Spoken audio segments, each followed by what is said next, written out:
General Pervez Musharraf has passed away in a hospital in Dubai.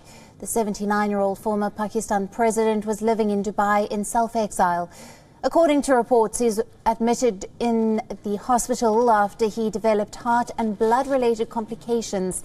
Pakistan ISPR has confirmed Musharraf's passing.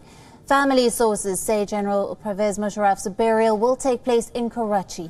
A special flight to bring back his remains from Dubai will depart from Pakistan tomorrow. According to his family, the 79-year-old former president and chief of army staff was suffering from a rare disease. General Musharraf had left for Dubai in March of 2016 for medical treatment and always wanted to return back to Pakistan, but never did. He was declared a fugitive in the assassination of former Prime Minister Benazir Bhutto. Now, condolences have been pouring in from within Pakistan and from world leaders. Pakistan Prime Minister Shehbaz Sharif took to Twitter to offer his condolences to the family of General Pervez Musharraf. The former Minister of Information and Broadcasting of Pakistan, Fawad Chaudhry, also expressed his heartfelt condolences. Parvez Musharraf साहब के इंतकाल की खबर सुबह मिली है। मेरी उनसे बहुत तवील रफ़ाकत थी। हमेशा मुझे उन्हें अपने ख़ानदान का फ़र्द समझा और अब तक मेरा उनसे बहुत ही एहतराम का ताल्लुक रहा। परवेज मुशर्रफ पाकिस्तान में कहने के तो फौजी डिक्टेटर थे, लेकिन उनसे ज़्यादा बड़ी जमहूरियत पाकिस्तान में कभी नहीं रही। उन्होंने पाकिस्तान में आज़ाद मीडिया दिया, उन्होंने पाकिस्तान के अंदर डाइवर्सिटी ऑफ ओपिनियन को प्रमोट किया। उनके बाद आज का दौर जब हम उनसे कंपेयर करते हैं तो पता चलता है कि आज की जमहूरियत किस कदर बदतरीन फस्तायत है और परवेज मुशर्रफ ने पाकिस्तान को कितना प्लूरिस्टिक पाकिस्तान बनाया था। Now, for more on this, WION's Pakistan Bureau Chief Anas Malik is joining us live from Islamabad. Hello to you, Anas. What are the latest details that you have for us from the ground? Hello to you too, Alison, from Islamabad. And what we know so far is that General Retd Pervez Musharraf has passed away earlier this morning in the American hospital in Dubai, where he was under treatment at since March 2016, since his self-exile.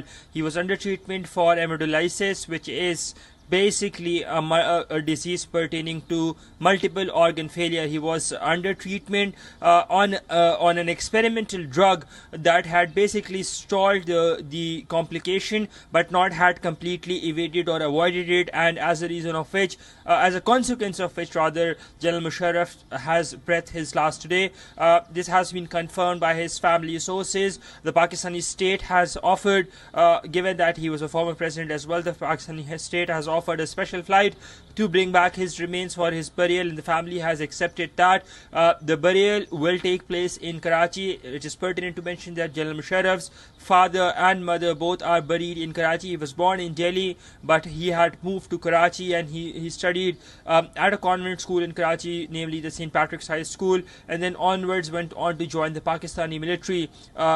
He was one of the rare breeds that had taken part in the 65 and 71 wars as well, directly taken part in the 65 and 71 wars. In 1999, he was appointed on the 7th of October, he was appointed as the chief of the army staff, and then on the 12th of October 1999, 5 days later since his appointment, he took over the country through what is believed is a bloodless coup. Then, not just once, but in fact twice, he abrogated the Constitution of Pakistan, first in 1999 and then in 2007 on November the 3rd, and his reign has been marked with controversies, be that with the controversy of the referendum, right from the referendum through which he sought the presidency, then coming over to the LFO, then the Hudud Ordinance, engagement with India, the formation of the Pakistan Muslim League Quaid-e-Azam, the All Pakistan Muslim League, the assassination of Benazir Bhutto in 2007, the Pakistan earthquake, the big earthquake that Pakistan saw and the Pakistan administered Kashmir saw in October 2005.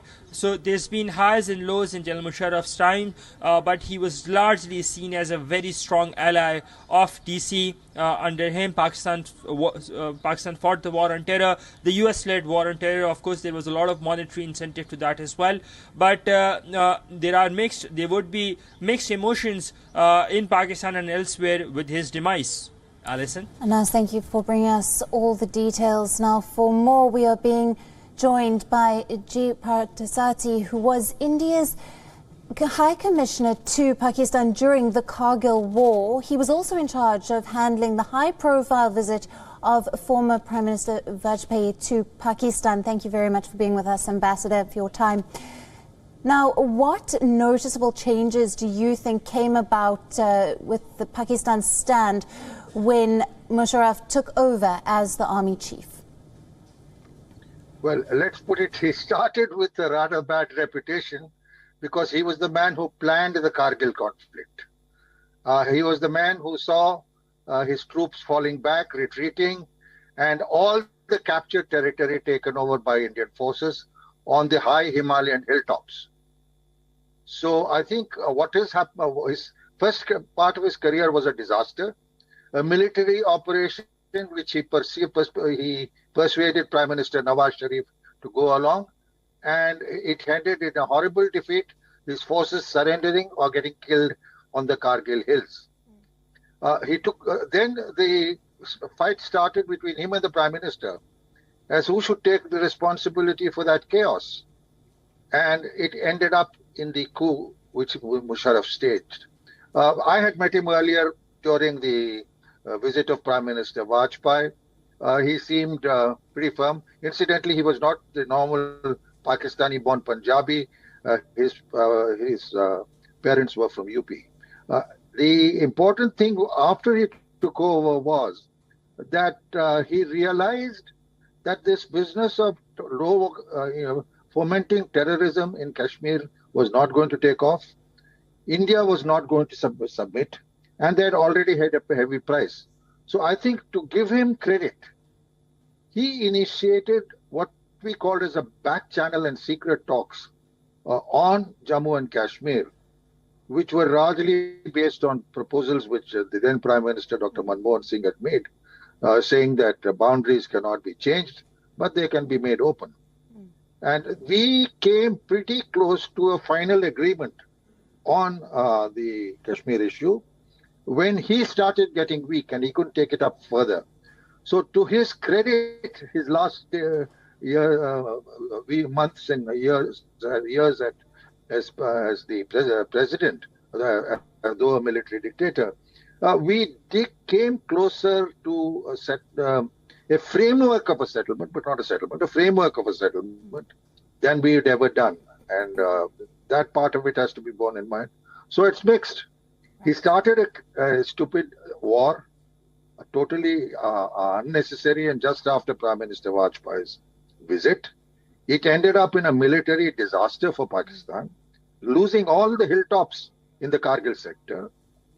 And finally came this really good initiative. But when it was reaching its conclusion, we started getting messages that he wanted to hold back a bit because his own position was becoming weak. And that's where it ended. Right. Now, what was it like to be a diplomat in Pakistan during the 1999 Kargil War? Well, it depends on what the diplomatic person feels, leader, ambassador feels at that point in time. I decided to take it in our stride, and what we did was we went about doing our normal work. We even gave them visas during the conflict, just to make it very clear that we were nonchalant and we were determined to win, which we did. And in the meantime, the usual problems were there, which you have, surveillance and so on and so forth. But when it ended, the coup came after that. The coup came, to my mind, over who should take the blame, he or the Prime Minister. And he had the Prime Minister sort of put under detention. The Saudi Arabians intervened, and the Prime Minister was packed off to Saudi Arabia. Right, and on Atal Bihari Vajpayee's peace overtures to Pakistan and Musharraf, you said that the two sides came very close to a breakthrough. What was Musharraf's hand in this? Not at that time, not at all. At that time, things were, terrorism was continuing and so on and so forth. We wanted to see how it could end. But then came the military coup. And it was not Nawaz Sharif, it was really Musharraf himself who was responsible for those back channel negotiations with our envoy. His name was Satinder Lamba, a colleague of mine who died recently. Right. So you believe that in 2007, India and Pakistan had a solution for Kashmir? They had a framework for a solution, definitely, yes. We had progressed. And one of the points was no terrorism. And during that period, there were no terrorist attacks. Right. Thank you very much for joining us and with all your valuable insights there. Thank you. Welcome. WION, now available in your country. Download the app now. Get all the news on the move.